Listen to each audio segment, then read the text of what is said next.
Meet Peter, head coach of our soccer team. Peter will start coordinating all the games and training for the season.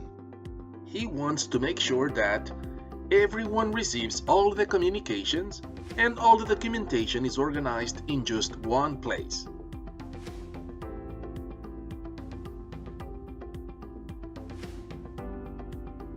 When he started sending information to the group, the results were not as expected.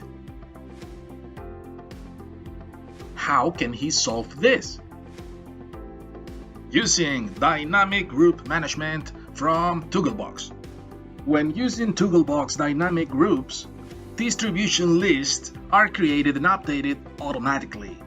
Hierarchical groups are created based on the university organizational chart. Shared folders can be used to centralize the information. By simply sending emails to the group, belong to soccer club, the head coach will ensure everyone will receive any updates on the training and game schedule.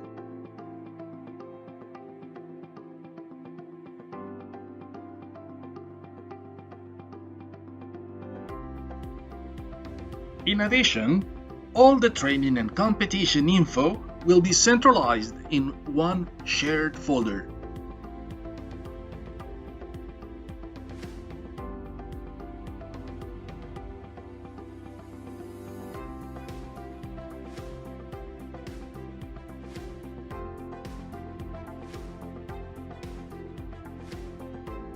And that's how Peter and the soccer team met their objectives. Take advantage of all the Dynamic Group's benefits.